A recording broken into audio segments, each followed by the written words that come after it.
Bonjour et bienvenue pour cette fournée de vidéos, dernière de l'année. On va faire mes achats de la fin du mois de novembre et du début du mois de décembre. On va faire mes lectures depuis la dernière fournée et puis on va faire mon top achat pour Noël, des conseils que je fais chaque année. Voilà. Encore une fois, ça sera entièrement biaisé et partial, mais ça sera entièrement avec mon cœur. Voilà. Alors, on va commencer par le beau petit pavé du mois. Donc j'ai acheté l'intégrale Conan Colossal de Kurt Busiek et Carrie Nord. Alors j'avais pas acheté le premier omnibus euh, parce qu'à l'époque je me lançais pas trop encore dans les omnibus. Et puis finalement il était épuisé. Ils le ressortent en format colossal, donc plus grand qu'un omnibus normal, hein. Alors à titre de comparaison, j'ai acheté le deuxième omnibus des Avengers de Hickman.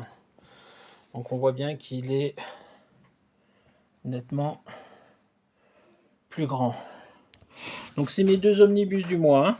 Des omnibus, j'en ai plein en retard. Donc ça en fera plus à lire encore après. Voilà. Hop, on range ça. Voilà. Ensuite, les achats toujours. Alors ça va être quelque chose d'assez prioritaire. Le 5e tome du Conan de Jim Zub, que j'avais loupé les mois précédents. Donc je l'ai récupéré là. Voilà. Donc ça là c'est du Doug Braithwaite au dessin. Donc c'est encore du bon. Voilà, voilà. Hop. En Marvel Poche, j'ai pris le Thor de Jason Aaron. La série sera complète en 8 volumes. Bon, des petits formats comme ça se lit bien, c'est tranquille. Et donc ça doit aller jusqu'à War of the Ring, je pense. Hop, la nouvelle intégrale Génération X, donc ça aussi une priorité de lecture, de relecture pour le coup. Et puisque j'ai lu ça il y a 25, presque 30 ans maintenant. 96-97, donc oui, presque 30 ans. Putain, je suis vieux. Hop, alors avec les épisodes 20 à 25, un épisode d'X-Men Unlimited, 2 annuals et une histoire tirée de l'annual de Incredible Hulk. Donc ça peut être rigolo. Voilà. Ensuite, j'ai le coffret et les 2 premiers numéros de New History of the DC Universe. Donc le coffret contiendra les 4 volumes une fois qu'ils seront sortis. Et là en plus il y a un poster géant. Donc ça valait le coup en fait, puisque pour le coup les petits fascicules sont à 7 euros. Le coffret avec le numéro 1 était à 13 euros. Donc pour 34 euros, j'aurai toute l'histoire dans un beau petit coffret. Niveau VO, pas grand chose. L'épique numéro 6 de Spider-Girl avec Magnéto en couverture. Donc là, on est sur les épisodes 85 à 100 et Spider-Man Family 1. Donc là, on doit être vraiment sur la fin de la première série Spider-Girl. Donc il doit rester après Amazing Spider-Girl comme série, plus les grosses histoires qui marquent la fin de cet univers-là.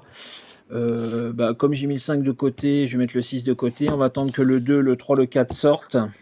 Et puis on lira tout ça d'un bloc. On relira peut-être même le premier avec, parce que c'était vraiment très très bien.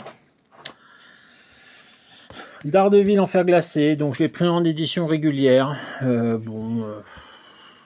Tout le monde dit que c'est bien. On verra. On verra. Encore une fois, moi j'ai des moments où des gens me disent qu'il y a des choses géniales, j'accroche pas. Et puis il y a des gens qui me disent qu'il y a des choses nulles, et moi je trouve ça très sympa. Donc pour le coup, ça, tout le monde en dit que du bien. On va voir si ça mérite les critiques dithyrambiques, à mes yeux ou pas. Voilà. Le premier tome de New Justice. Alors ça c'est un truc qui débarque en trade en DC paperback chez Urban. C'est des rééditions. J'avais pas acheté la première édition à l'époque. C'est ce qui amène à Death Metal, je crois, ou à Metal, un des deux. Bref, peu importe. Et il paraît que ça commence bien, que ça se finit mal. Moi, pour le coup, comme je l'ai pas lu, bah, on va voir ce que ça donne. Et enfin, le dernier achat et la lecture la plus pressée du mois. Le troisième tome de Holman Logan. Par l'émir Andrade Sorrentino Nguyen. Alors, a priori, c'est le dernier tome par l'émir. Je sais qu'il y a eu d'autres histoires après. Je ne sais pas s'ils vont les sortir ou pas. Donc, bah, on verra ce qu'ils disent dans le bouquin, s'ils vont sortir la suite ou pas. Je ne sais même pas qui est-ce qui fait la suite. Mais toujours est-il que j'ai adoré les deux premiers et que bah, le troisième, j'ai hâte de le lire. C'est ma priorité de lecture du mois. Avec d'autres choses, je vous en parle avec mes lectures tout de suite. À tout de suite pour la suite.